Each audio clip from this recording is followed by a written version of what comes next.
tuve una caída en mi carrera, pero he vuelto más fuerte que nunca.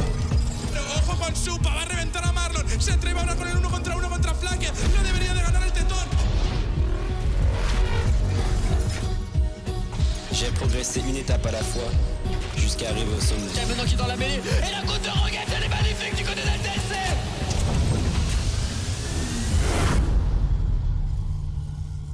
Ich weiß, ich kann der Beste sein, jetzt muss ich es nur allen zeigen. Für ihn wird sogar noch mehr ein Schwimmbild für ihn. Der Quadra-Kill für Kinui. 선택할 수 있는 길이 많았습니다. 저는 지금 걷고 있는 길이 옳다고 확신합니다. No akcje tutaj na gotowe, nie odbierajmy.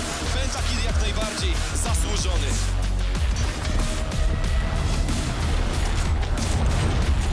Orada sıfır bir değişim. Ayakta kalan son isim Elramir. uzun zamandır bekliyordum. Şimdi benim zamanım.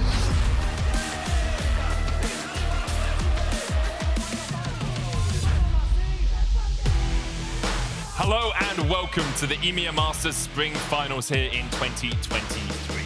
I'm Medic and I'm joined by these two lovely lads, Voxer and Jamada. Nice to have you both here. How are we feeling today, Voxer? Great, excited. Yeah. Standing here next to you, host Medic, like what more could anyone want? I can think of a few things. I'll be honest, Jamada, anything that pops into your mind? Yeah, this just has to be the most Giga Chat desk, I think, possible. It's either Giga Chad or a Megalol, depending on how Voxer feels. We'll see later. Okay, good. Before we get into the real highlights of today, we're going to have a look back at some of the highlights of last week. The semi-finals, of course, were incredibly close between our teams, and the oh dear me, the Istanbul Wildcats started off a bit sloppy against SK Gaming Prime. Yeah, they definitely did, but they have definitely had the tendency to lose the first game. It feels like a bit of a download for them. After that loss, however, yeah, it more or less felt like a very one-sided series. I think SK Prime were the unfortunate victims of another Chemtech Soul, however. They definitely could have taken that game, but after that, it felt like Wildcats all the way. And on the other side of things, the Unicorns of Love Sexy Edition did struggle a little bit in their best of 5 to pick up the win. Yeah, it feels like generally, both of these teams, while being in the final now, they haven't been super dominant, super convincing. There's been a lot of close games up until this point. But the reason they're here is that they've always been able to clutch it out and come out on top in the deciding team fights. Yeah, and for a team like Unicorns, who last year struggled to clutch it out in those deciding team fights, it's a great step for them forward into their first finals here in the EMEA Masters. Alongside them, of course, the Wildcats, and you can see the progression through, but you have to look at, the Unicorns' road has been very tough. Their quarterfinal best of 5, 4 games against Heretics again, who defeated them last season. It's been a tough one for them, Jamada. Yeah, I guess the Spaniards can't be too happy about the Unicorns right now. But yeah, it's been very, very up and down. They could have very easily lost that Movistar series as well. I think, it was very fortunate that they didn't end up losing that Nexus at the very end. And off the back of that, they've made it through the Heretics. So, they've got the little bit of luck on their side. Then they also get their revenge story into finals.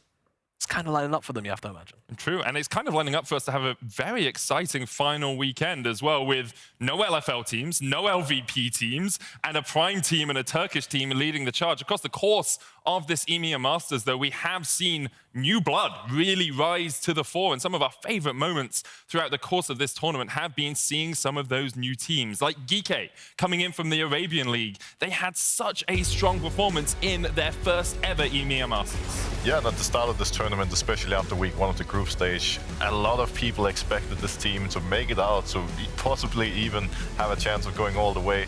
Unfortunately for them, that's not what happened, but it also needs to be said that it's pretty rare, a new region comes in and shines immediately, and, this is just the very beginning for them, so they can only go from here.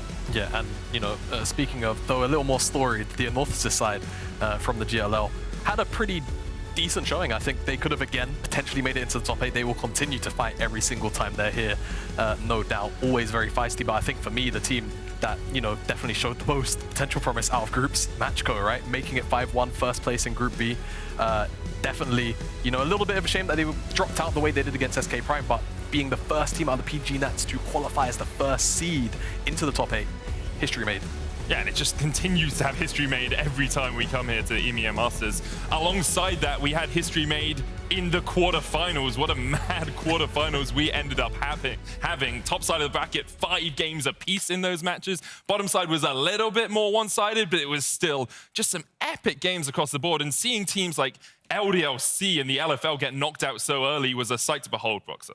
Yeah, and I think, you know, that first series versus LDLC was the real test for Wildcats to show if they can actually keep up and take down, you know, the first seed of the LFL.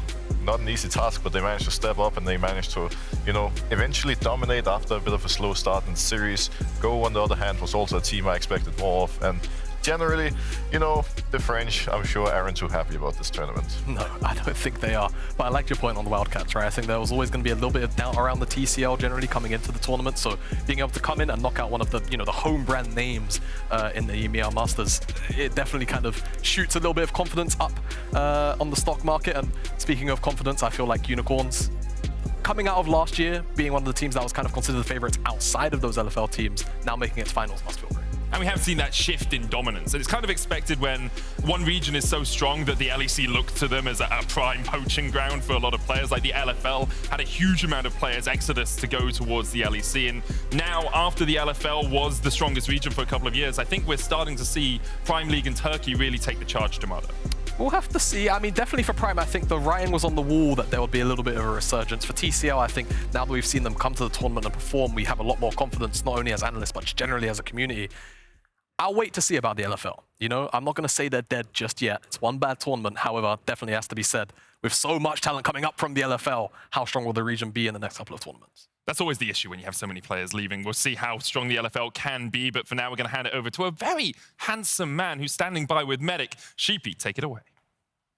Yes, I am joined by Sheepy, the head coach of the Unicorns of Love Sexy Edition. Thank you very much for joining us today, Sheepy. I just want to ask, it has been a long road for you to get to this sort of position. You know, we saw you all the way back when Unicorns of Love were in the European LCS, and then you went to the CIS, and now you're in the Prime League. And throughout all that time, you haven't actually managed to get into a European Masters finals. What does this weekend in particular mean to you as the head coach of the team? I mean, hello Medic, and hello everybody. I mean, it's been a very tough road. We have basically changed all of our players from the last EU Masters that I participated in. We didn't make it to the finals, sadly. We lost against Heretics, and now finally making finals is like a dream come true. Honestly speaking, it's been really tough, like getting new players in and like working everybody in, but everyone has been doing such a fantastic job. And yeah, even getting to this point, even like regardless of winning it or not, is already a massive success. So yeah, I'm just very elated. I can understand that, and it is, as you say, a huge accomplishment. I do want to just talk a little bit about how it feels for you, because you said it's great to get the team together, everything, you know, it feels good as part of the atmosphere, but you've won 7 regional titles in a row now, I think, and it feels like this is the culmination of a very long road for you as an individual. Yeah, I mean, I think I am one of the longest standing coaches in the League of Legends scene. And I already said it yesterday that sometimes I still have the feeling like a bit of imposter syndrome. It's not something I super like to talk about, but yeah, overall it's just tough for me to cherish any kind of accomplishments, because then I feel like I get lazy, and from there on it just only goes downhill. And I have a lot of responsibility sitting on my shoulders with my family, being in like literally Unicorns of Love, and I have a very close relationship to all of my players as well. So yeah, overall I try not to look so much into that kind of area, but yeah, I just have to say that especially like giving all of this, being already so long in the scene, every kind of new accomplishment kind of shows you that I still got it. And I'm also getting older. I know for coaches it's not that relevant, but there's still the stigma sometimes where you're, you know, getting too old, maybe you lose the drive. But yeah, I'm here to prove everybody wrong. I still love League of Legends. I want to play it every day, and I want to coach it every day. And yeah, now that I'm also successful at it, I think it's yeah, I'm very surprised as well. It's going so well, so I don't want to jinx it, and just say I'm very thankful I got so far. I get that. I think we're all very proud of you as well and what you've accomplished so far. I do want to ask a little bit about just the strategy coming in today. Obviously, don't expect you to reveal anything, but have you found a way to work over the last couple of days specifically for the Wildcats, or are you looking more at just continuing what's worked for you so far? We always specifically practice and train for different enemies. So we were watching all of the Wildcats games, even though we had only 2 days to prepare. We saw what they are doing, what they are good at, and what they are not so good at.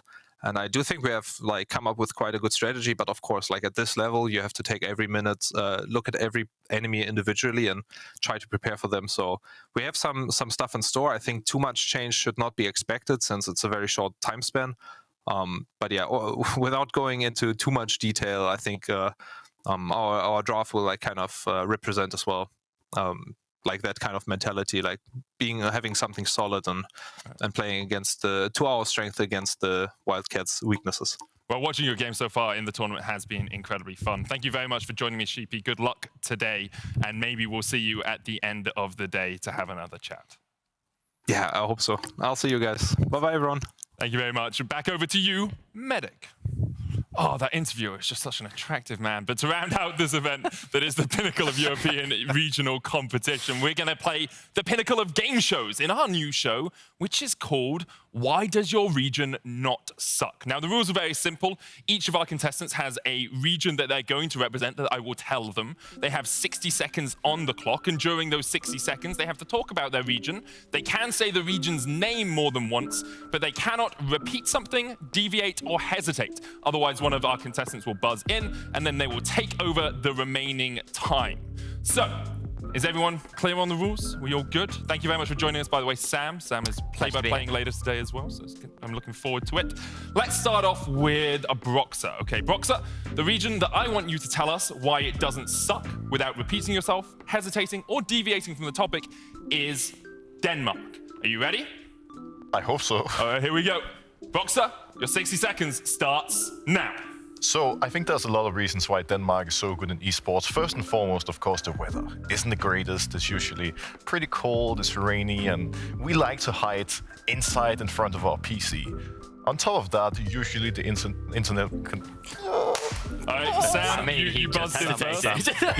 He did hesitate, Broxer. I'm afraid your time will stop with 45 seconds left on the clock. All right, now we will move over to Sam. Sam, without repeating yourself, without deviating, and without hesitating, I would like you to talk about Turkey. Starting now.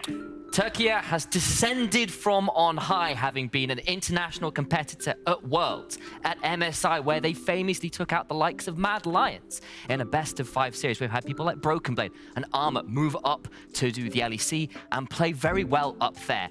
Now they're here in EMEA Masters, named that way because it's not Europe anymore. We've added MENA, we've added Turkey, and they are looking so good. Yes, they lost a couple teams, but of course the Wildcats right now look just phenomenal. I do want to put some attention down towards the bot lane, where Bao looks incredible. He is such a superstar, and Funky, bit of a risk. He flashes forward a lot. Bao, safe, puts up incredible DPS. Broxer was the first to buzz in. Firstly, he said look like 4 times. Did he look like 4 times? For that. There's so many different things you could get him for. Broxer, you were the first to buzz in. What was your... He said Bao twice. He did say Bao twice, that's correct. Repetition of Bao there from Sam, from Initialize. Sorry, I should probably use your gamer name in the gamer space. Okay, Broxer, Thanks, we are back to you. I'm hoping Jamada gets in at some point, because otherwise this is going to be fun. This is really awkward in a minute. Broxer, you have 45 seconds to talk about Denmark without hesitating, repeating, or deviating. Your time starts now. So Denmark, of course, also has pretty good internet connection across the country, almost no matter. Oh, Jamada. He started. He did stutter. I'm afraid, Broxer. You said it, and didn't Can we do quite this work. in Danish? We can't do it in Danish, I'm afraid. Okay, Jamada, we're going to have to keep going. I would like you to talk about France without repeating yourself, deviating, or hesitating. 60 seconds starts now. Now, France, one of the most dominant regions here at the EMEA Masters for a very long time now. It's been around 4 years. 4 years? No! Sam, you were the first to come in. Initialize. What is your error? Well, I'm going to look towards... Oh, wait, error. Sorry, I thought we're starting. His error was he just ended and went with a whole hesitation and then... Yeah, we'll call it hesitation. I'll say that one's hesitation. Okay, initialize. You have 20 seconds on your clock. Right. Remember, if he said anything in the first round, you can get him for repetition on that as well. Yes. No repetition, no deviation, no hesitation. Initialize, starting now. Towards the top lane we go. Destroy has been a wonder this tournament. His Rise, his Kennen, and other AP champions have been really superb. He's able to take over games in a style that most other top laners in Europe just can't do. Guys! And that is a Someone buzz in! I buzzed. Okay, Jamada. Repetition, he said Europe in the last. He did say Europe. He also said top lane. Yeah, he said top lane. He said top lane in the last one. You could have had him 15 seconds ago. Initialize has 3 seconds left on his clock. Jamada, your interruption was correct. You have 52 seconds left to talk about France. No repetition, deviation, or hesitation. Away you go. 4 splits long, the dominance has been for the LFL region. However, now changing over. It's not been 4 splits. He lost the last one. That's a deviant conversation. Domination doesn't mean wins, Okay, I'm afraid. So we're going to give this one back to Jamada. Jamada, your time restarts now. And they should continue after this tournament, despite the loss, to remain one of the most powerful regions here at EU Masters. I'm hoping for the sake of the region that eventually we will start to see more teams come up through. He said region so many times in that statement. He actually said regions the first time, and the second time he said region. Oh, really? He said he's one of those powerful regions, and then he said hoping the region will continue. So incorrect challenge there by Initialize. Jamada, 32 seconds on your clock, starting now. We've seen teams like Carmine Court. Teams. Yes, Boxer, that's true. Repetition of teams. Boxer, the comeback is real. 40 seconds for the mad lad. Talking about Denmark, no deviation, hesitation, or repetition, starting now. So nowadays, Denmark has so many great players like Caps, Cobbis, and Torrent, the list goes on. Of course, as well, the country is growing, and at this point, you can actually go to esport classes, meaning the up-and-coming superstars, new Bjergsen and Jensen, will be found soon enough. It's just a matter of time. Outside of that, I'm wondering if it could, be something in our food. Maybe the rye bread, the pulse is just that good, giving us superpowers. And I would also like to think that if you have a Dane on your team, doesn't really matter if we're thinking EMEA Masters or the LEC. When you're in the loading screen, your chances of winning with a Danish player... Hesitation! He did. Initialize was in first. 4 seconds left. Initialize. You get it with 3 seconds left on your clock. You have to talk about Turkey. No repetition, deviation, or hesitation, starting now. Turkey's history has also been extraordinary. Boxer buzzed in before the timer went down. You were on 1 second, Boxer. Did he say history before? He did say history in the first segment, I believe. If I'm wrong, he did. No, I don't care. Because I was going to buzz for the same thing. Boxer, you have 4 seconds left to talk about Denmark. No hesitation, deviation, or repetition, starting now. When you are from Denmark. Oh, it was Initialize again. You said when you are before. You don't think that. I do. You do not think that's true, nor do I. Boxer, back to you. 2 seconds remaining on your clock, starting now. We have the fish show in Denmark. That's all that needs to be said. It's true. Denmark wins. The superior region. I'm sorry, France. I'm sorry, Turkey. You both suck. It is Denmark who will be counted as the superior region, and a region that we know doesn't suck is the TCL. We have a little video for you about one of our finalists, the DenizBank Wildcats, and we'll get to that video in just a second's time. Boxer, is there anything more you want to say about Denmark quickly before we get to the video?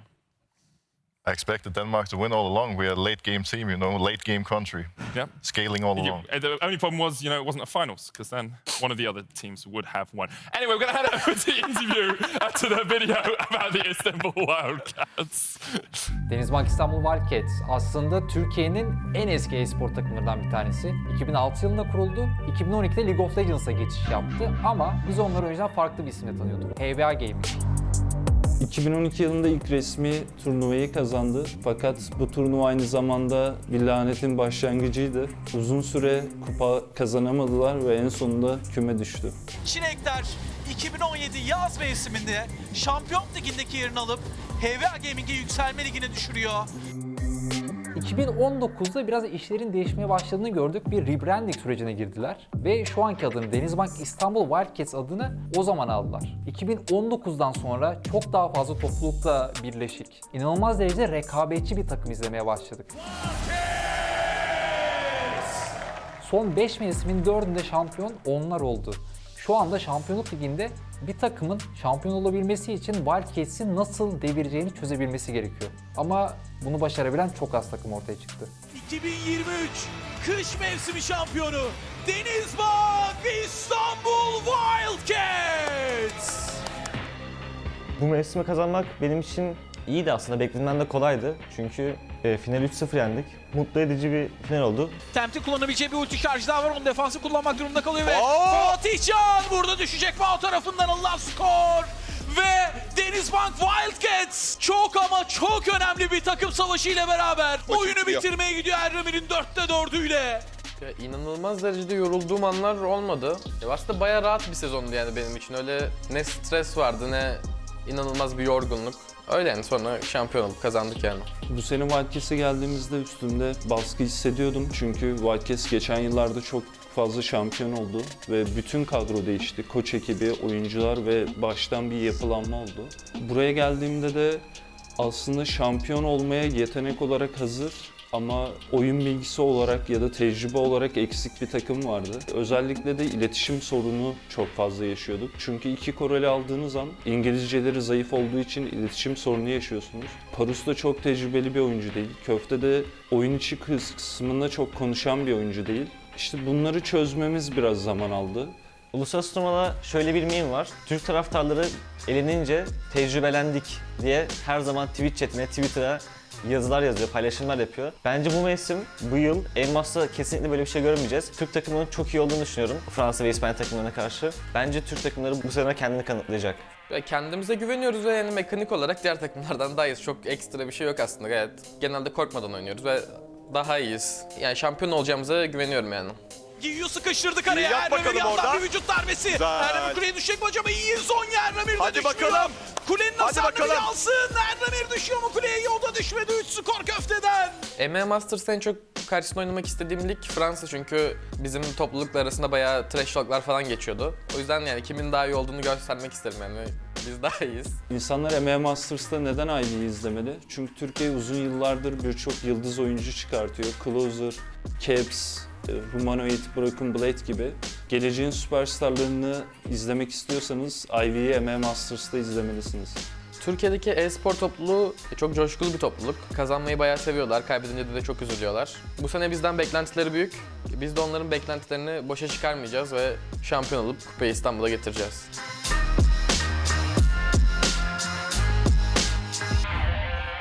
Well, perhaps not the opposition that the Istanbul Wildcats were expecting in the finals, as they said, we want to face the French, we want to face the Spanish, and now they're up against the Prime League here. And I want to sort of hone in a little bit more on some of the key players that we think are going to play a role. Obviously, all 10 will, but we have 4 that we really want to highlight. We'll start off with Venour. Jamada, tell me why you think this guy is such a focal point for his team. Well, I feel like Venour, to me, shines as one of the top laners. That we had quite a few talented top laners, to be fair, but Venour, I think, at the top of that mountain, because he's a bit of a carry player, to be honest. He's mostly the Fiora and the Jace, but then the Cassante as well, which, honestly, he plays like it's a carry. He doesn't really play it like it's a frontliner or a tank.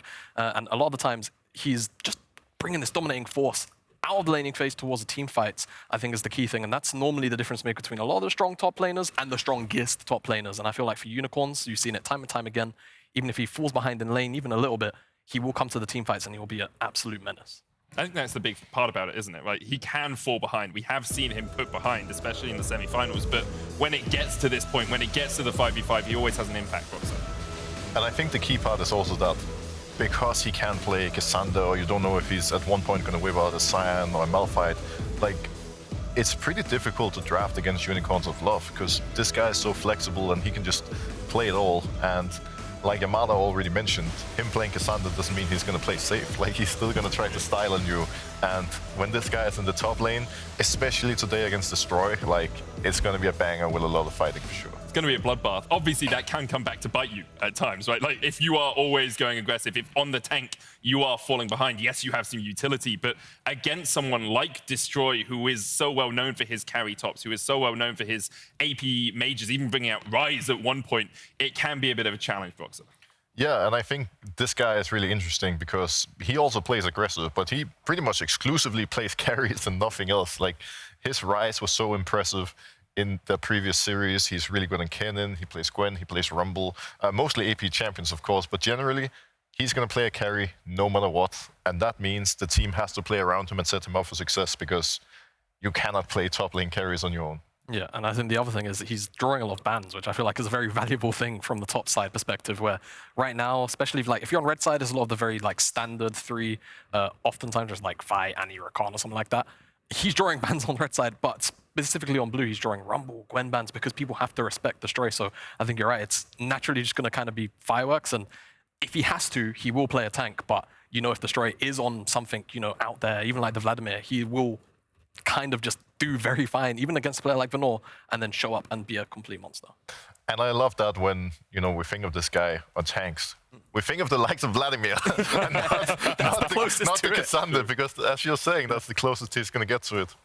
And I do wonder how much of an issue that causes in draft. Because as you say, you can look to try and ban out some of those AP tops. But if you're on the other side of the coin, if you're the unicorns in this situation, are there certain champs you just cannot ever give up? Do you have to ban the Gwen if you want to go for that Cassante? Or can you look to try and take the skill matches? Does it depend on what side of the Rift you're on as well? Yeah, I feel like side selectors has been a pretty hot topic just because of how strong blue side seems to be comparatively to red.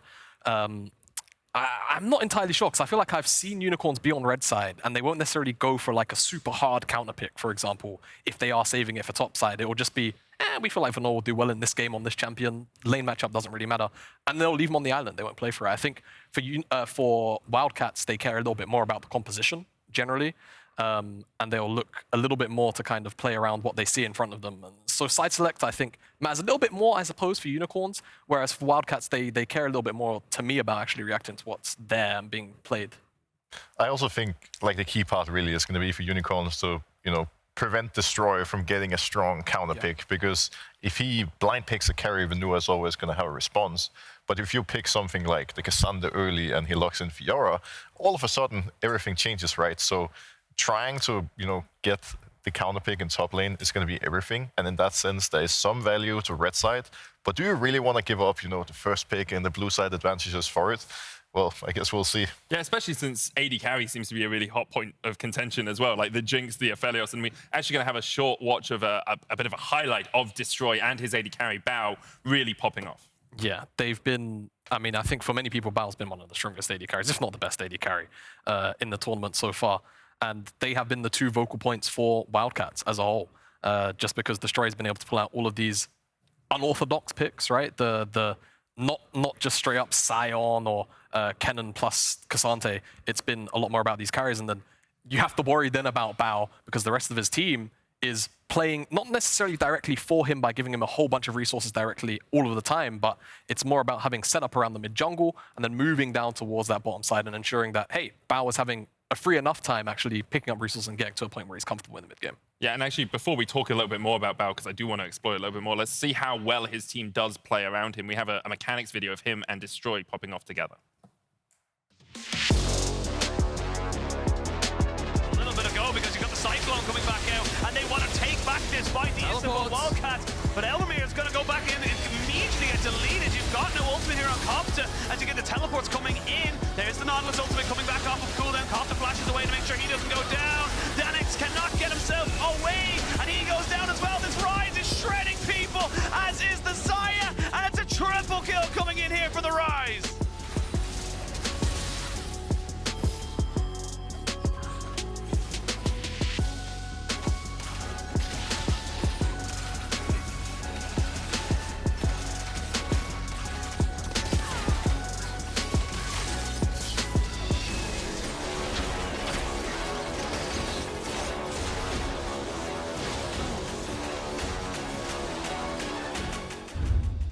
So I want to add a final point on this Destroy-Bao dynamic, because I think in a lot of ways it reminds me a lot of the Viego and Reckless scenario, where Viego is the crazy guy playing carries, going ham in the top lane. You never know for sure exactly what's going to happen, but you just know there's going to be fighting.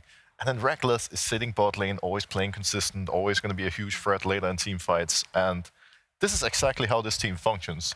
And that is exactly why it's so detrimental that Bao continues to be consistent and that Destroy wins his carry matchups. It definitely feels like it's an instrumental point for the Wildcats. Like, if Bao starts falling behind, they can really struggle later on in the games. And someone that might be wanting to put him behind is his opposite man. Funky had such a strong performance so far through the EMEA Masters. And I think he plays just that little bit differently, because all AD carries are team fighters at the moment. Like, all AD carries get their pentakills, come to a fight, clean up. But Funky has a little bit more spice to him, Jamada. Yeah, he definitely does. If Bao is kind of like that Mr. Consistent, I feel like for Funky, I wouldn't say he's not consistent.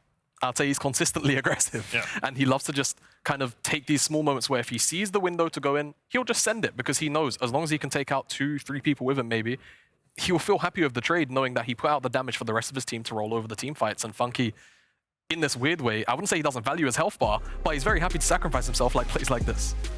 It's basically, this guy goes for really high highs, but it also means he has low lows. And one of the challenges for Unicorns is going to be to secure a good start for their bot lane, because when Funky is having a good early game, when he's at the very least even not falling behind, he's performing and he's doing well.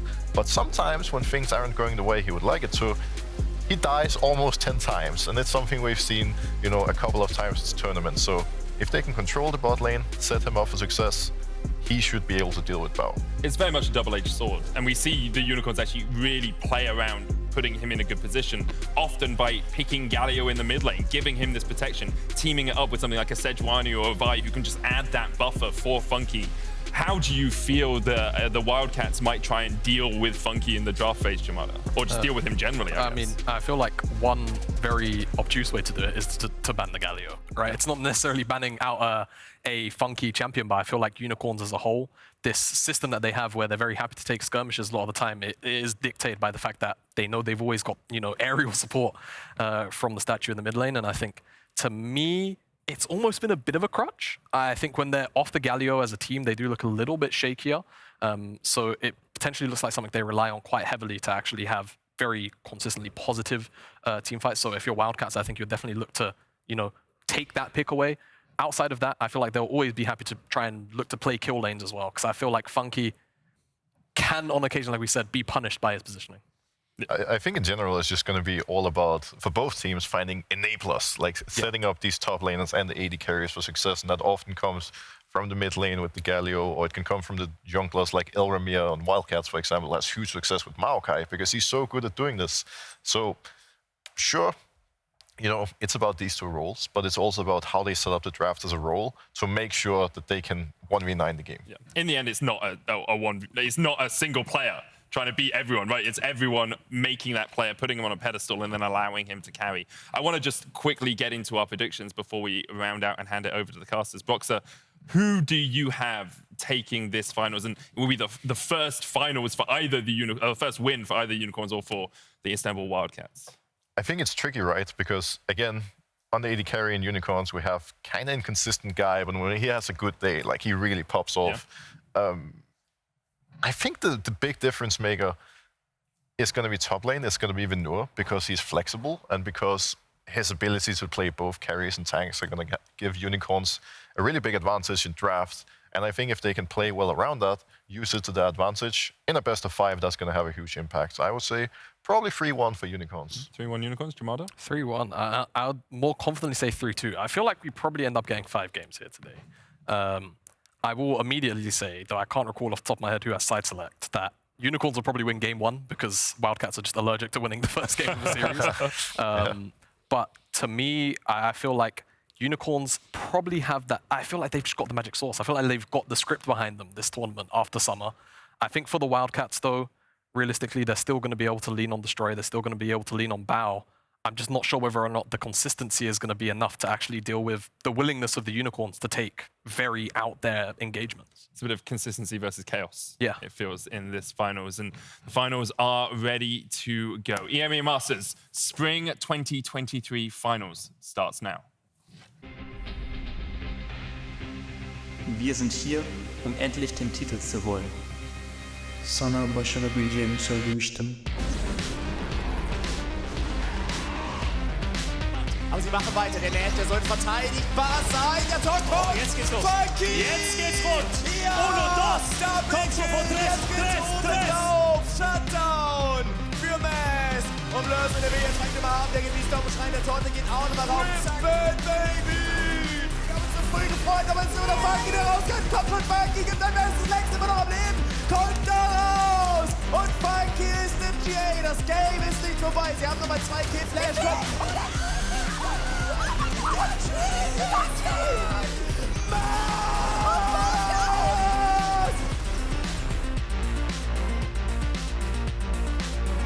Kriegt den Double Kill. Letztes Tag Triple Kill für Super auf der Jinx. Und es wird böse. Featherstone kommt nochmal. Funky wie gegen Train Game Force nach vorne.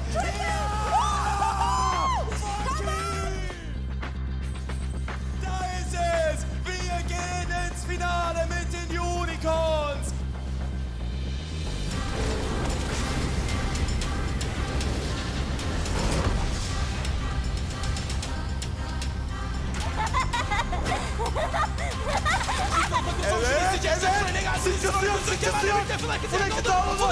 Aldı valla.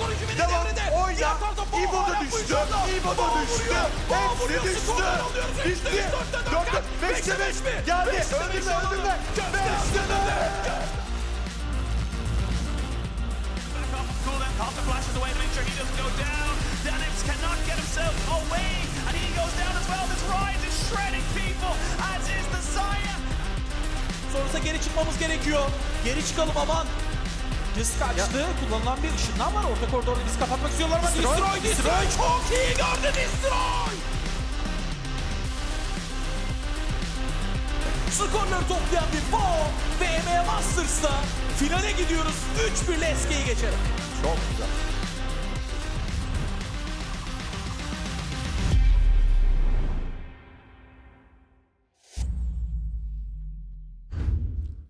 Welcome, one and all, to what is not the European Masters Finals. It's the EMEA Masters Final for the first time.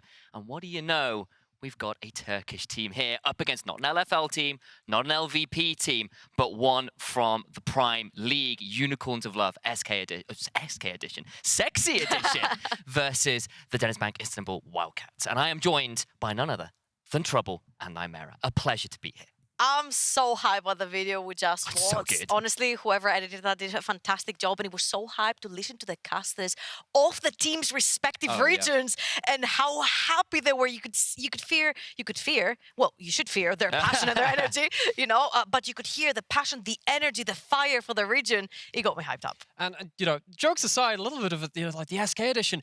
I mean, this is going to be a revenge match now for the Unicorns to take down the team that took down the other team from their region. So often we've had the Unicorns be the last hope for their region. Of course, every team ends up being that at some point when they're the last one in, but they've never gotten this far before. They have never had a chance to take down a team in that finals, and to do it against a team like the Wildcats, which have really been firing on all cylinders pretty much the whole way through the tournament. This is going to be one heck of a barn burner. Yeah, and we're going to head pretty swiftly into picks and ban here, but I think eyes have turned to a number of roles, but particularly the analyst desk, we in the green room as well, are saying that bot lane, those carries in Bao and Funky have been so good this tournament. And now, so we see these teams loading onto champion select like this. There is going to be a huge amount of pressure on red side drafts this series. It has felt like in the meta globally, blue side has been fairly dominant, and a lot of teams have been trying to find their way on the patch right now to find how you win on that red side. I don't care about the bot lane at all. Ban Galio and Jace for the love of anything. It seems like it has been haunting Unicorns of Love Sex Edition from the time when they played versus Movistar Riders and they couldn't deal with the Galio. Mask had a fantastic 2 games in his semi-finals as well on the Galio, and it just kind of negates that pressure you want to have towards bot or top side of the map. And I think you're completely right about highlighting that Jace, potentially something like the Jinx as well, has been very high prio in this tournament. Even though globally we do talk about picks like Maokai and Annie being very high prio, the Jinx and the Jace have been really what's been carrying these teams to victory. Quick note here as well, the graphics just a touch outdated. It is 13.6, not 13.4, so don't be confused by that box at the bottom of the screen. So that does change some of the priorities, but even so, this is the Maokai first pick regardless. Yeah, and honestly, we had these both junglers playing the Maokai and the Sejuani A Hecton in the semi-final series. Maokai is that S-tier champion that everyone wants to go for in the jungle, doesn't necessarily lose too much, but the fact that he sets up so perfectly for that mid lane, knowing that there are champions that can pair up with him so well, like the Galio who wants to roam and is open for the likes of Mask. Now, I do like the Xayah slot in right here because it kind of negates that little bit of pressure. You know why also I like that? Neither of these AD carries have lost a game at Xayah at this event. Neither of them. Yep. You've got 11-2 for Bao across the entirety of Spring as well. Outside of that, been really going towards it. And particularly for a player like Funky on the other side, we were kind of talking about the differences between these two AD carries. Has felt like Funky has needed that extra degree of safety to play very aggressively. Without that Xayah to have that self-peel ultimate, Funky is going to have some help keeping himself safe. Well, he's got the answer potentially, and that Jinx you were calling out has been so scary to deal with for so many people. It does feel that a lot of people said sort of outranges the Xayah early on in some of those team fights as well. Now, every time I see Viego locked in, I always think of the value that he gets from the souls he can potentially pick up and how the continuation of a team fight can go. Thresh, Jinx, Maokai, all such great setups if their soul gets picked up in a team fight. So I feel like Elramir is going to have a lot of pressure, not only to get that first shutdown, but to set up after this as well. We have seen Blitzcrank come through as a bit of a Thresh counter. It is going to be locked in for Parus. Hasn't played it at the event, but Parus on any hook champion, on the Thresh, the Nautilus previously seen, has been very good at finding those ways onto the map and particularly coming up very early to get into River and be in the right place at the right time. With something like Blitzcrank, that's kind of the bare minimum. It's about executing after that point. But if you get to hook someone, that's Viego resetting. So many hooks I'm seeing here, and I'm like, there's going to be a lot of action towards that bot side of the map, right? Flashes are going to go down, cleanses are going to go down. The Galio needs to get out of this picture, because the second your flash is down, the second you lock in a hook champion, you definitely want to play towards that side of the map, or that side of the map kind of wants to play towards you. So with a lot of setup, with the Thresh, with the Blitzcrank, things that the Lissandra, the Ahri, the Galio get such high value for that mid lane. Well, we all know what city we're in, and it's named Hook City. Both those supports gone towards him.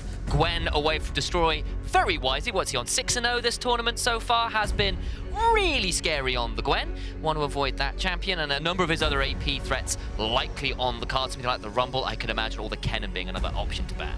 Well, the difficulty is here now is that you're playing a bit of the Kennen game. Now, Kennen's taken a different couple of flavors across the world in EMEA Masters. We have seen Kennen be let through by a team like the Wildcats and then countered with something. Yeah,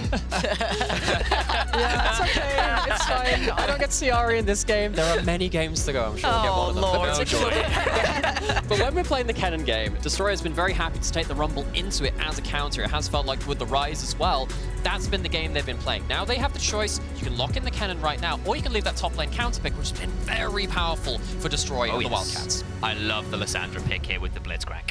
I'm looking at any AD picks for Mask in the mid lane, unless he wants to go towards that Galio. The one thing that he has played is the Yone in the mid lane. Didn't necessarily go too well, because Yone is not a burst champion in the early game to help Maokai with that damage to get these picks. So I don't know if Mask wants to go towards there, or you just lock in instantly the Galio right here. You go towards something like the Gnar in the top lane and you blind pick for that. But it's going to be the Cassiopeia instead. Dangerous game. Dangerous game. Because what you're saying here now is that I'm going to have one cleanse against the world and hopefully a Thresh Lantern, and that will be enough to stop something like the Lissandra, the Viego diving in and getting their resets. They're trying to stand their ground with the Jinx, the Maokai ult, and the Cassiopeia, and hope that the Wildcats kind of flunk their engage. They can't quite hit their targets. Okay then, Trouble. You've seen roughly what they're looking for in terms of how they're playing this comp.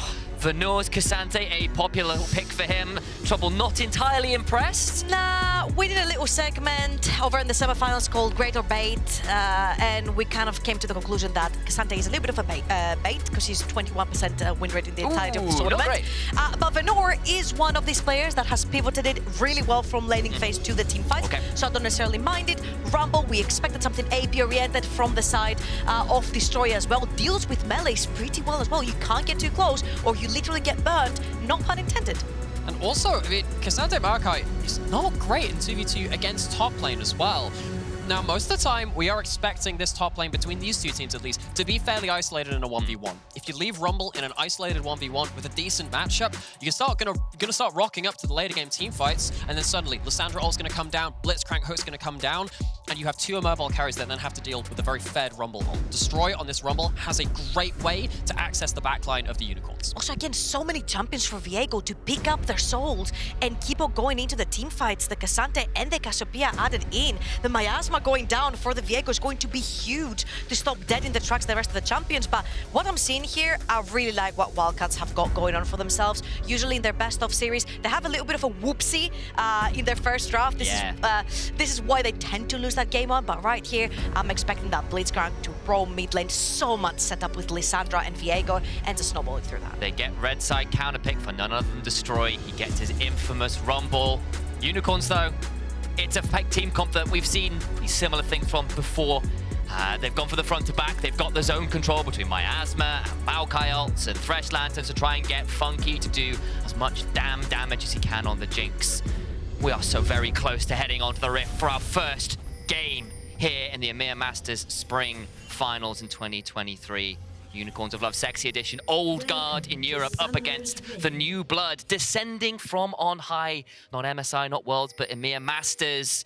Turkey's representatives looking to prove they are more than worthy to be here. Okay, level 1 spotted out. Funky going down to put a ward into that bot side river.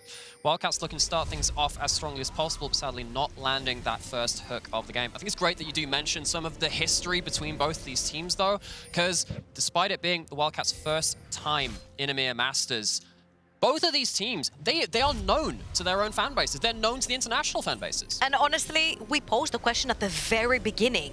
The TCL has had slots in MSI, Worlds. How will they be performing here? We had questions for EMEA Masters, previous EU Masters winners. How would they do in an international event? And this is sort of like a preview that we could potentially see in something like MSI planes, something like Worlds planes. So it's great that we get this new, fresh wave coming in from the TCL to challenge everyone else. Now, on that level 1 real quickly to hit, I just really like seeing bot lanes take control of the second push in the bot lane, especially when they're playing towards hook/melee champions as supports. And right here, none of these two teams did it, which means that you can't have this quick shove. Quick note as well, Peach has gone first strike and has gone for the red jungle item, so that Scorch Claw, which means I wonder whether we're getting AP Maokai here.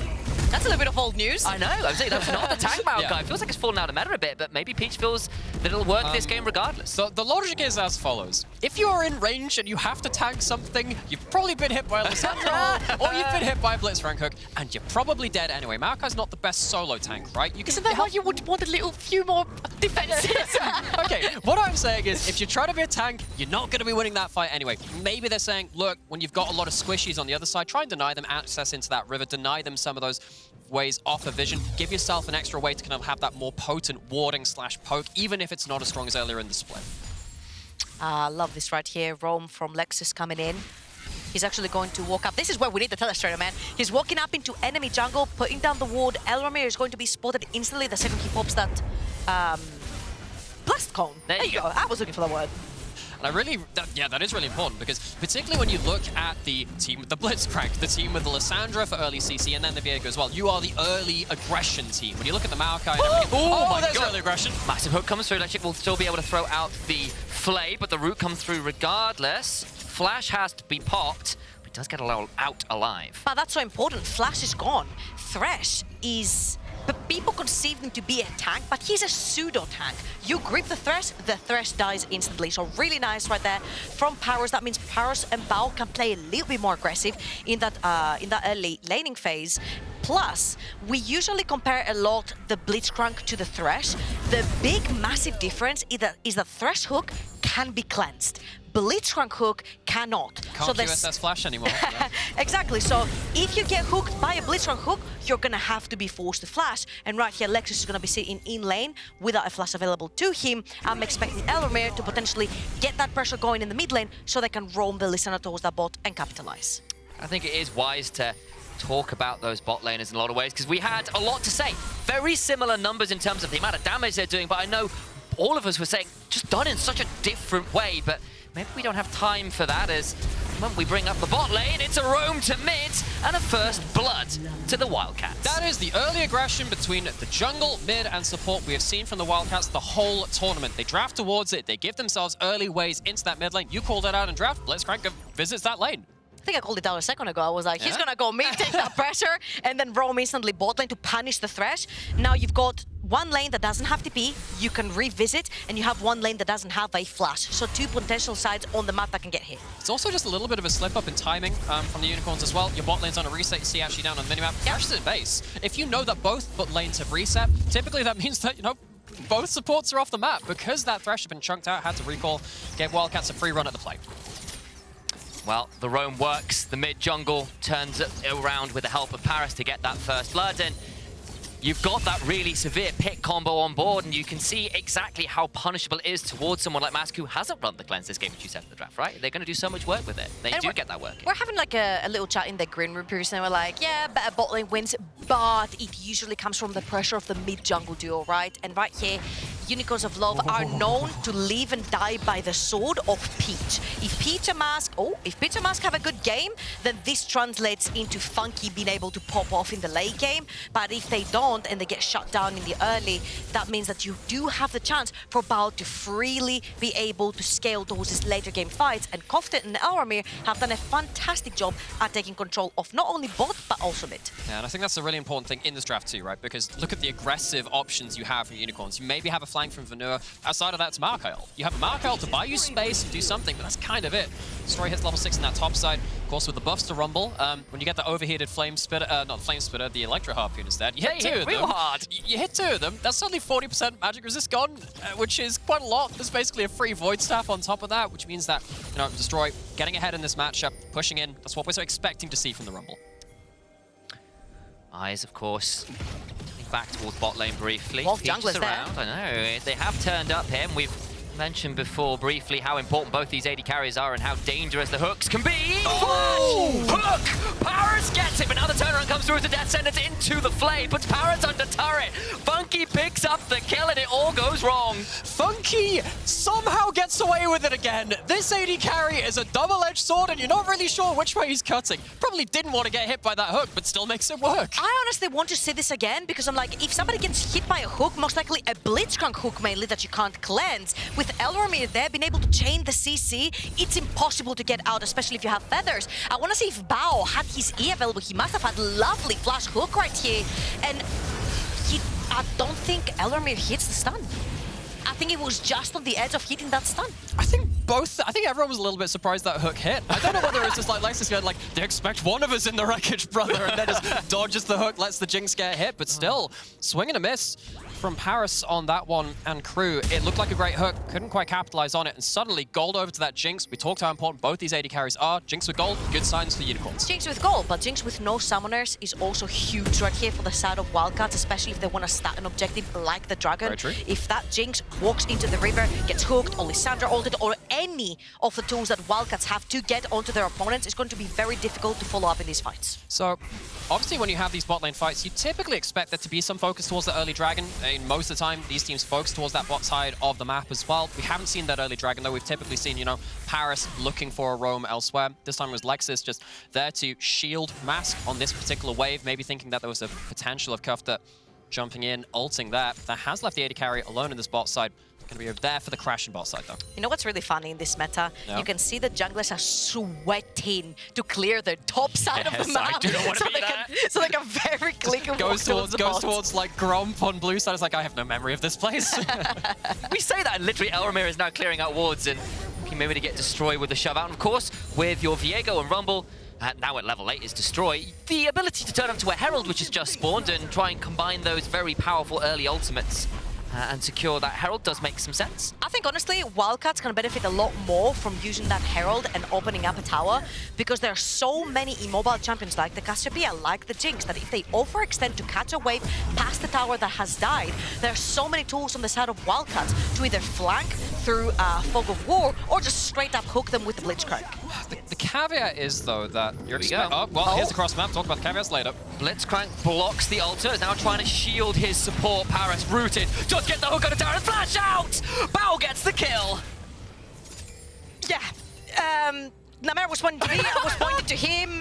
Yeah, neither of us know really what to say about that one. You can't see their faces, they look shocked as hell. I'll say it was a whoopsie. Yeah, it wasn't a very coordinated bot lane dive. The wave hadn't necessarily crossed the...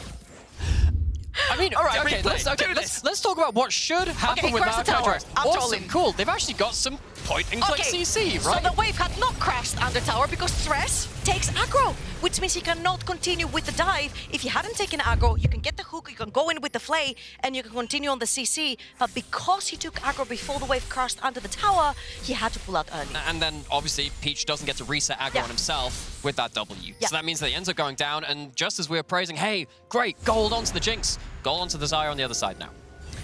Neck and neck, the CS pretty even, the kills now even. Of course, one was first blood, which well, it wasn't first blood, of course, when the mid lane play happened.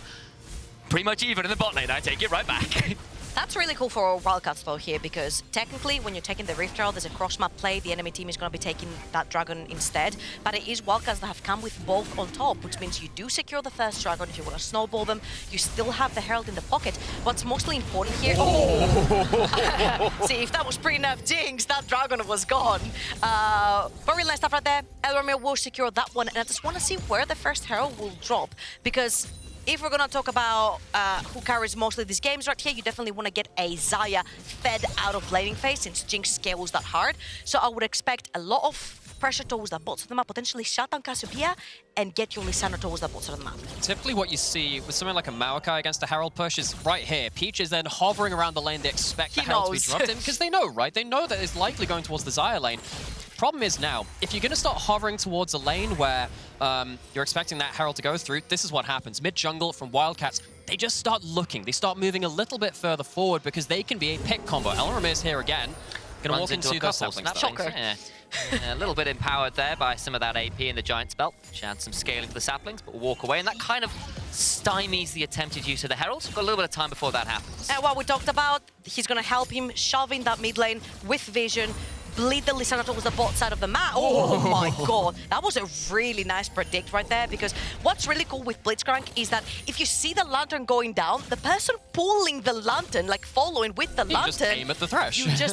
Or you just literally can grip them straight out of air.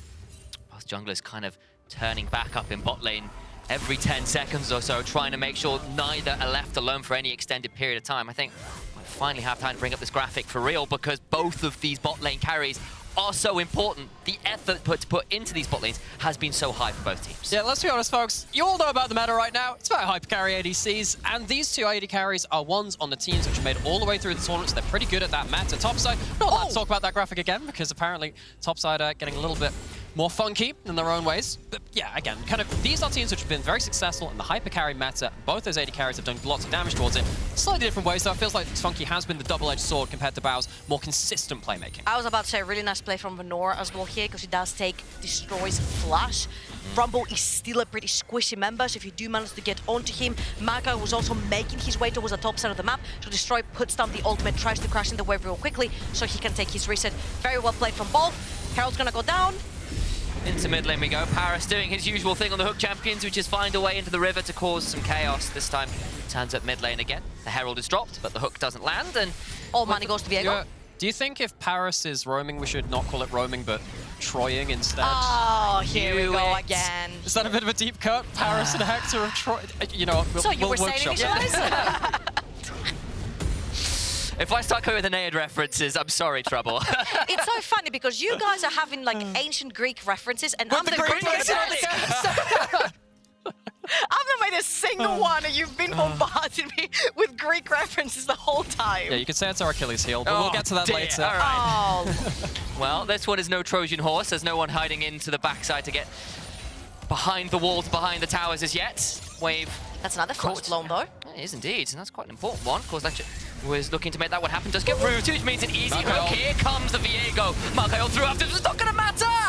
The double daggers comes through and claims a life of the support. Kofte here, going over the wall, looking to get the root flash, but still not enough. There's the hook afterwards. Stolen body secures a death sentence indeed. And both members of the bot lane collapse, and Wildcats claim both. Two things to notice right here. Thresh is so squishy. He loses his flash. He's gonna end up dying, but the way Kofte used his spellbook was massive. He pops the ghost, insta-swaps his summoners, and he sprinted down bot. Had he not used that ghost from his spellbook, he would not have reached Funky. And there are some really important things to mention about this too. We talked about the, the aggression from the Blitzcrank, the Viego, and the Lissandra being really, really important in the early stages of the game. The Maokai can't really judge, can't really stop that, right? Your Maokai ult's gone at this point. What else do you do to save your AD carry? And when you steal someone, look at the Thresh, their basic kit comes with it. Thresh's basic kit, one of the best in the game, stolen death sentence, return to sender. That's a hell of a bit of mail to receive in the post, I tell you now. Jinx did not enjoy that one. The customs fee clearly a little bit higher than anticipated. Now we're ending up with a state where the Wildcats are the ones who are snowballing that bot lane. I just want to say that I felt like from the start of Unicorns of Love, Mask has been, if not the most consistent mid laner of the entire tournament, one of the most. And Kofte right here has his number. The fact that they took the flash early on from the Cassiopeia, Mask has never had the chance to leave lane first. Kofte has been in that bot lane 2 to 3 times. The way he manipulates, the way he uses that spellbook to get down the bot lane much faster. He even had an ignite that I didn't even notice in this particular play, so no matter what Funky did, he would end up dying. So fantastic stuff from Wildcats to figure out that if you shut down mid-jungle from Unicorns of Love, you shut down the game plan. And also I think that's a good tale of how Wildcats found their way to this finals. They are the most consistent in terms of communication between their members, jungle, mid, and support. So yeah, Mask very consistent as the individual member, but the Wildcats' core of their macro, incredibly well they're played. You say that, but when we asked for an interview from Wildcats, they told us that no one really speaks English. So this is what is the most interesting to me. They have 3 Turkish players and 2 Korean players, which means the communication can't be as clean as we expect from all English-speaking players, or at least all of one language so that they can communicate. So doing this with the language barrier as well is so impressive. Quite easy to tell when a Blitzcrank's running at someone. We'll say that. That's the easy part of the communication, when he just goes, I'm popping W and running at that Jinx. Being at the right place to respond to that, though, obviously very, very important. Got second Herald up on the map, 2 dragons to the Wildcats. They've picked up every neutral objective so far. They've got a lot of that gold as well, up about 4,000 gold or so. We saw it on the side there. A lot of that 16. in Bao's pocket. He is a very, very strong Xayah. Cole cashed in, 3 kills, Gale Force online to begin the carrying, and we said in the draft, it was called out by both of my analysts here, that the Xayah has been so important for both carries. You can kind of see why. I also want to say that you have to be very careful with your Thresh, and you cannot grip the Blitzcrank because you stand still for a second to try and pull your grip in, which means that the Blitzcrank can hook you back in return. And again, Thresh is extremely squishy, can end up going down, but here, we're seeing the first 5 versus 5. Maokai throws down the ultimate, the rest of Unicorns coming through, but unstoppable, well buffered by Venour, but now that was an equalizer and a half, burns down a lot of members, 1/3 of their HP and plus going straight the way of the bin. Pulls straight away from the Herald who do both sides. It seems like we're just resetting again, a lot of posturing from both teams. Yeah, without the Rumble ult, you don't have the same ability to do that again, but the damage is done. Wildcats, Unicorns going at it again. Unstoppable again, Venour waiting for a moment. In goes the claw, rooted in place, hooked and destroyed is Venour. No, he gets away somehow, some way. The burn, not quite enough. And the top laner survives. We're talking about the communication that was so poorly timed right there because Elramir slams his ult whilst the grip lands from Parus and takes away their target. This could have been a reset for the Viego. This could have been more follow-up for the Viego. Rather, Wildcats need to pick up their pieces. They don't have enough ultimates to consider fighting again for this Rift Herald, and it's gonna go all the way to Unicorns of Love. Again, we were just talking about communication and praising them, but this was a little bit of a whoopsie when it comes to communication. Big moment for Venour, though. I think Venour, player that struggled a lot in the first half of group stage, but has really built series and series, game on game. Important moment, despite not doing the best in the individual matchup, to tank up that hook, understand his job as a frontliner. Gets the first neutral objective of the game over to the Unicorns in this series as well, and that could give them a lifeline to get some more golden pockets. They can finally start to stand and fight, as opposed to just waiting for that hook to land. And when we were kind of a little bit unsure, wary, to be fair, of something like the Cassante, playing that front line pretty well there, using the abilities to buffer out of some of that CC, felt pretty good. We'll see whether we can continue to do it, of course, because it's easier said than done. That requires some pretty on-point reactions and mechanics to make it happen consistently, but at least step 1, fight 1, pretty well played. And again, one thing that Wildcats were praised for is their patience when it comes to the map. Right there, they realized there is no point refighting this fight if you don't have ultimates. You're most likely gonna end up losing, which means that you can instantly lose your mid lane tower as well, since the Rift Herald ended up in enemies' hands. So really good stuff from Wildcats. They always play on waves. That is their most impressive thing. They'll use one, set up vision, they'll use the second one for either the objective or the fight. And speaking about playing with waves as well, important moment that they're trying to play in here. When you're dealing against a Herald while you're ahead of the game, like the Wildcats are playing right now, they have the choice to just shove in waves and force the Unicorns to respond to them. So now you can see Peach has to stay in this mid lane. He doesn't have the best ability to play through this stun lands. Great little wrap around from Elramir, gets that Spectral Maw, and it's a dead Thresh. And we've seen already what the stolen body of that particular champion can do. But for now, it's just the one pick and a shove into mid. Yeah, what can you do as the Unicorns here, really? They have to respond to the grouped unit of the Wildcats. They get picked off, the hook lands, and now this Herald, which they've managed to fight so hard for, doesn't really have a use. Destroys around the corner as well. They just pin to this tower. Flash, forces flash from Mask. If anything, it's the opposite effect. You expect Unicorns of Love to get pressure into that mid lane, put down the Herald, and then force their vision into this river, because in 40 seconds, Soul Point will come out for Wildcats. Rather, Wildcats have been manipulating these waves, taking their fights, dipping back into Fog of War, taking a pick, using another wave for a team fight. Draws a line straight down the middle of the lane, forcing Funky towards the top side river. Thresh respawned onto the map. Equalizer down, 20 seconds until Dragon. Again, the patience and setup is incredible from Wildcats. They have all the setup they need on the bot side of the map. If you look at your minimap... Oh, the Hex Flash ult just secures the kill. In goes Elramir, going deeper with the stolen body of Maokai. He goes unstoppable, well buffered from Venour to go all out and bring down Viego. All the while, though, look at Bao, look at Destroy, just murdering the rest of the team members. It's an all-out Cassandre who's got nothing left, and a Thresh that remain. Now, I've heard about people going at it like cats and dogs, bringing a Unicorn and a Wildcat gets an even bit more bloody, but the carries of the Unicorns can't stand and fight. This whole game is about waiting for them to have the gold and the safety to play out these fights. See them right there. They both get soloed out by different members. Again, it's all about setting down your vision and playing for waves. The previous wave was for vision. This one is for team fight. The second they see them popping down that Herald, they know it's their goal button to start a fight before they push in that mid lane wave. And once they have this one pick, they've got numbers advantage, they chase them down, and they take that mid. And not only did this Rift Herald not open mid lane for Unicorns of Love, they lost multiple members trying for 2 minutes to put it down wave after wave after wave, and they've lost Soul Point and their mid lane tower. Arguably, the Herald did open a mid lane turret. It was just the Unicorns on the other side, because again, the Wildcats, they saw their point of power and they said, okay, go on, drop the Herald, see what happens. They punished them for it. Now we're into the next phase of the game. Soul Point over to the Wildcats. It's an Ocean Soul Point, especially if you build up something like a Zhonya's onto Destroy. That can be the difference maker, or something like a Rumble in a lot of these team fights. So it's going to be even harder for the Unicorns to come back from this point in the game. Down gold, down objectives, down map pressure. They don't have any of their outer turrets at this point. They're going to have to start getting creative to find their ways into some fights in this game to open the map up in their favor. Yeah, and it's not really just the goal. We're seeing the XP also beginning to level them up, with the exception, of course, of Mask, who's done a very good job with the rower of staying into the game at the very least. And they're doing okay on that front, but there's just this item discrepancy beginning to come through. Look at the bot lane, and now they're onto the Baron as well, and that would really be a death knell. Here come Unicorns to try and contest. Rumble has no TP. Yeah, and that means Parus just falls down, and they've lost their support, and that was perhaps a little greedy from the Wildcats. Funky excited onto Bao. Does have the ultimate. Won't need to burn any summoners, and Trouble is a little upset to have witnessed that. I was praising them for their patience, and then just go and do Baron, knowing that Cassiopeia does have teleport down in the ball lane, but their Rumble does not. So Unicorns of Love right here are gonna start it themselves, because it's a 4 versus 5. There are many big ultimates right here, mainly looking at destroys on the Rumble.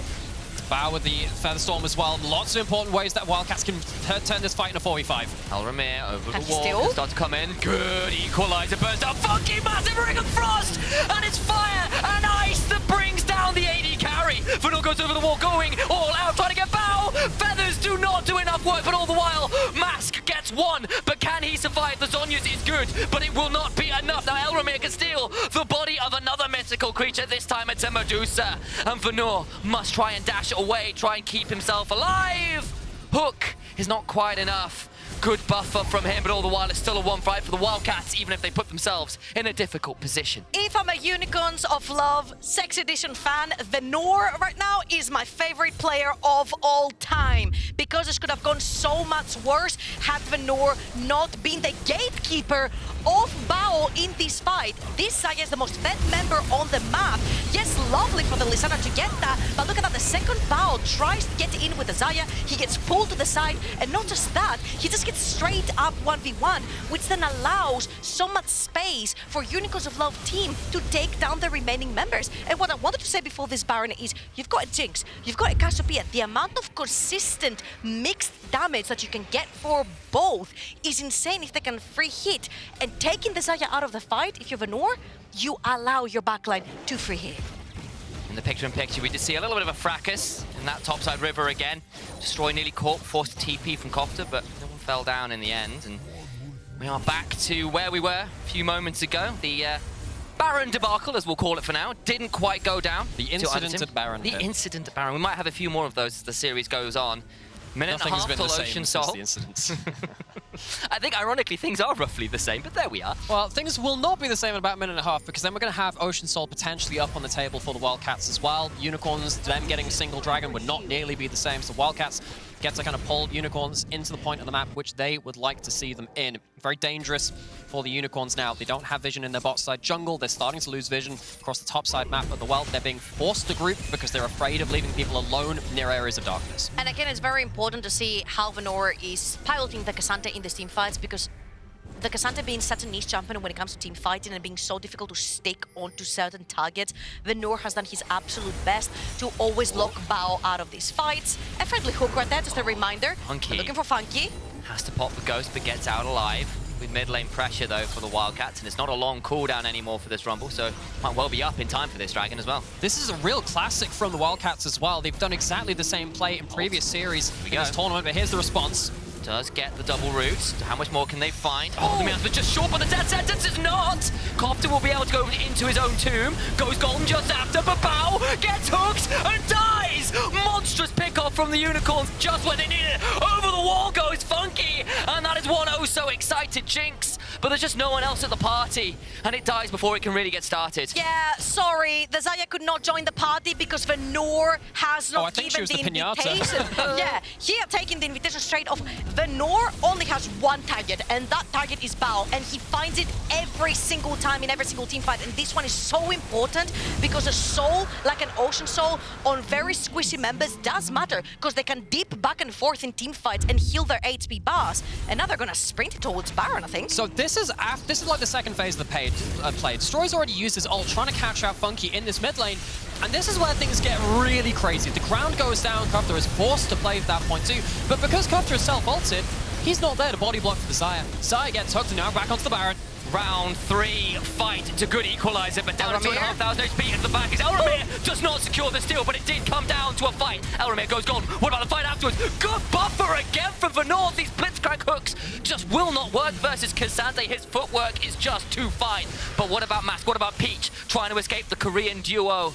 Will manage to extricate themselves from danger. Baron on 5, and they get out for poison damage onto Elramir.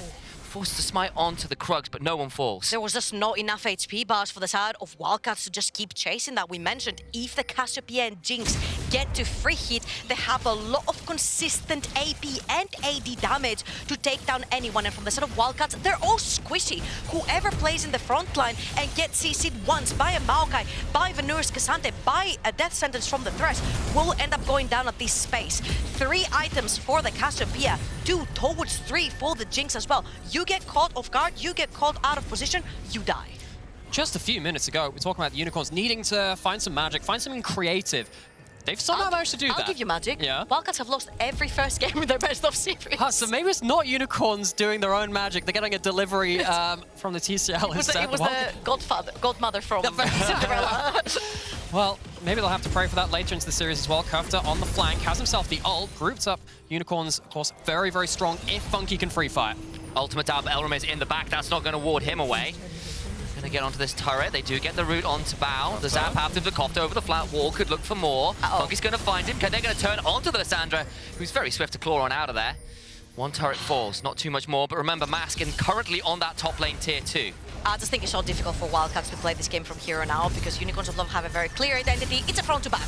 We protect our Cassiopeia and our Jinx. We have 3 beefies at the front, at least Maokai and Cassante, who are extremely beefy, tanky for the side of Wildcats. They need to get creative to try and get a pick before they can continue the fight. Get a reset onto the Viego so you can continue picking up more, or it's going to be very difficult getting that pressure underneath your towers to try and fight the 5v5 front to back. Yeah, and you go back about, what, 13, 14 minutes around the second Herald, we were talking about how actually the Wildcats were winning when things were kind of playing around this mid lane, because actually the Unicorns couldn't use the Herald. It was difficult for them to group up because Parus's hooks were so powerful. With that Baron, with the kind of the mid-game flub that came in from the Wildcats, the Unicorns have even back up the gold. They have the Baron to stabilize the map for themselves, and these carries that couldn't stand and fight up until this point now suddenly can. Now is the creativity which has to come from the Wildcats to find those picks. Wait, you cast the LBL. Did this gold graph look familiar? Shockingly so.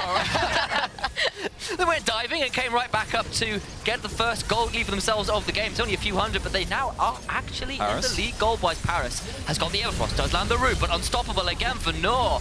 Playing that so well. And all while this is a 4v5, look at the picture-in-picture.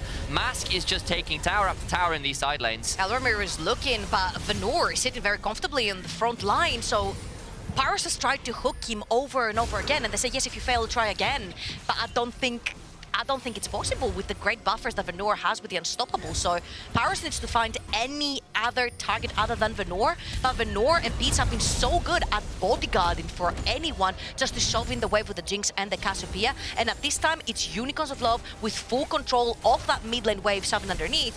1 minute for the Dragon. This is their wave to set down that vision in Wildcats jungle. Earlier in the game, Unicorns were grouping for safety in numbers. Now they're grouping for dominance. Dragon is spawning in a minute. Of course, that would still be that soul for the Wildcats. Wildcats will need to find themselves a way to kind of move Unicorns into an area of the map which they're not comfortable in. They've just been sat in mid lane, and the Unicorns have just managed to refresh their vision over and over. Wildcats need to move them off of that somehow, cause a threat somewhere else on the map. Might be difficult for them because they're behind a little bit more in that gold at this point, but they're going to have to do it somehow. A Blitzcrank and a Lissandra, which are on vision, are a lot less scary than ones that are off it. And when you've got Maokai and the ability to take control of a river now with this front to back, it becomes a lot harder for the Wildcats to play those fights the way they wanted to. But they are the ones in the river first here, so maybe, just maybe, this will be an option for them to get soul regardless. Now I'm gonna say Unicorns of Love did push in that wave for the vision, but the vision has been completely diminished by the side of Wildcats. Wildcats are gonna use this wave, they're gonna take their vision in, and they're gonna try to deep into river where there's fog of war for Unicorns of Love. That's a good pick indeed! The snake is slain, turned to stone and deleted. Funky gets Parus, but it might be too little, too late. Venour will force Elramir over the wall with his own ultimate, but all the while, Wildcats are tearing the Unicorns apart. Venour remains, but everyone else is just in the grey screen. Soul surely to the side of Wildcats. He's looking that way, Venour. Trying to go unstoppable, gets a kill onto Bao. What a strong Cassante did, but he's no longer all out. He's out of energy, out of options. Will surely fall here regardless, for Peaches here. Gets the double Q3 into the backside. Remember, this is the AP Maokai. Kofte taken low, has to go golden, but it's still a 2v3. Now Destroy can hear it. Dragon? His namesake, Blitzcrank is going on. Elramir will get that killing spree, will steal the body. Now they're on to Venour, but he's just so tanky, and they have to leave him alone. What a mission for Venour right here! This trying not only save the team fight, get the Dragon, he's going back in!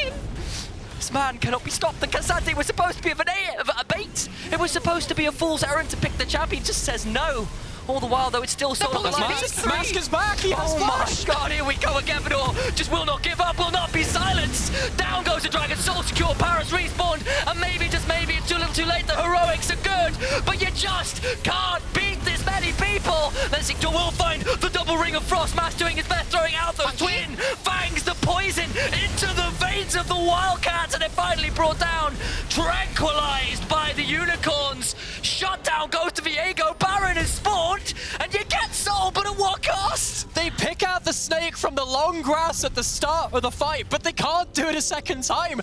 Ironically, killing Mask so quickly at the very start of things meant that Mask still had Zhonya's, had ult, had flash for the second round of things, and now Mask is back on the map. They take themselves the Baron, and we're back into it, folks. So what you're telling me is that Mask calculated a very early death to bait Wildcats into this, but again, let's take a breather because that was a very, very long fight. This, of course, the second half of it. Mask does die, has the time to respawn, TP back in, and that was such a huge domino effect of unfortunate events. Mask will get hooked away. There's 2 members quite low in that pit that Mask would have absolutely demolished, but luckily for the sort of Unicorns of Love, Funky is there first instead of Bao. And once that Jinx gets excited, once the first takedown goes down, then you can follow up. What you need is the jungler of Wildcats down, and this is why they sprinted towards Byron. Now Unicorns of Love in complete command. And you know what? Let's take a moment to talk about Venour as well. This player at the start of groups, for people who tuned in to the Unicorns versus LDLC, one of their first groups in the first round robin, Venour got gapped. He was playing the Cassante, he couldn't get anything done on it, and it looked a little bit shaky. You go through a couple of series, Venour starts to ramp up, has some incredible Fiora performances, has some incredible moments of carry potential, and in the finals, he goes back to the Cassante and he looks like a changed man. Equalizer comes down, but the Coldly's been equalized a little while ago. You might be too little, you might be too late. Nature's grasp comes through, and the Twin Fangs force a revival. The Guardian Angel is down, but I think you might be meeting the other side of that equation, but not quite into the dirt is Viego yet.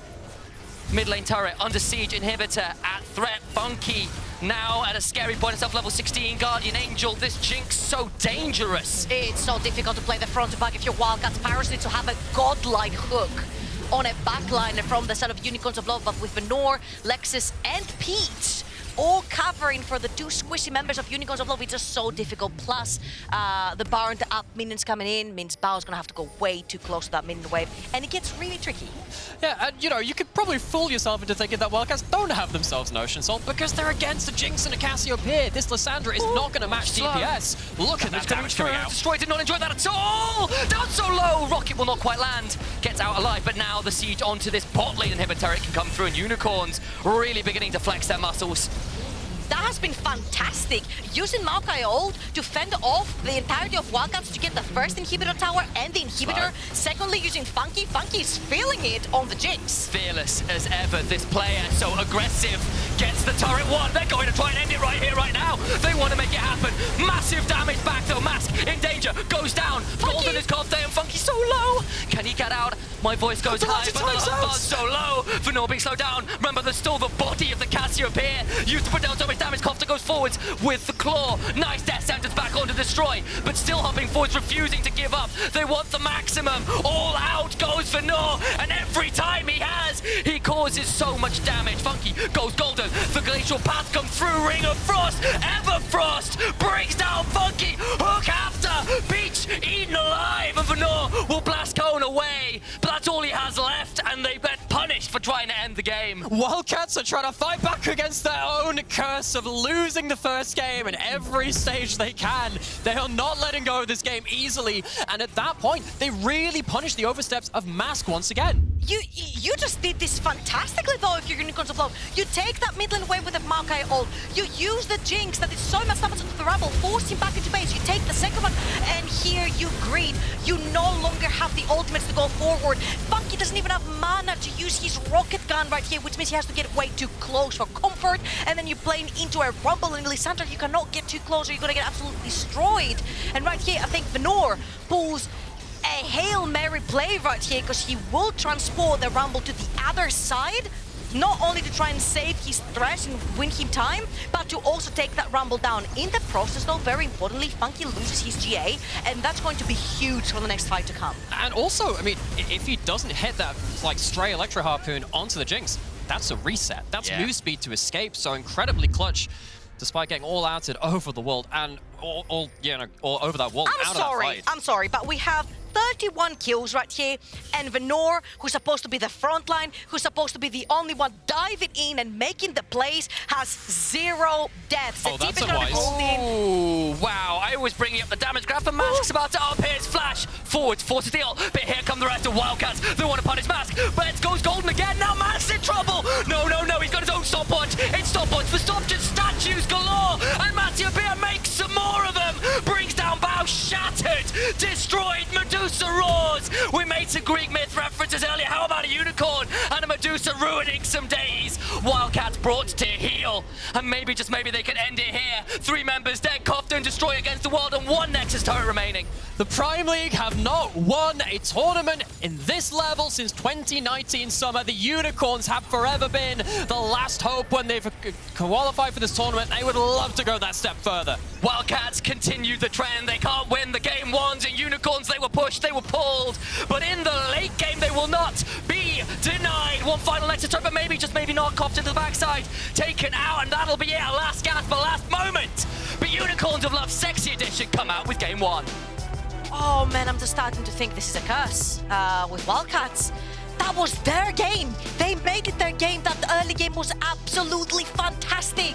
Mid, jungle, support, all grouped up just to get the game forward, and in just one fight, in just one dragon, in just one overstep, Unicorns of Love got ahead. They had the better front to back, and then they used their Barons wisely to use that advantage on a 5v5. Now, I believe this tournament has already been, on average, the highest kill per game we've ever had at this tournament.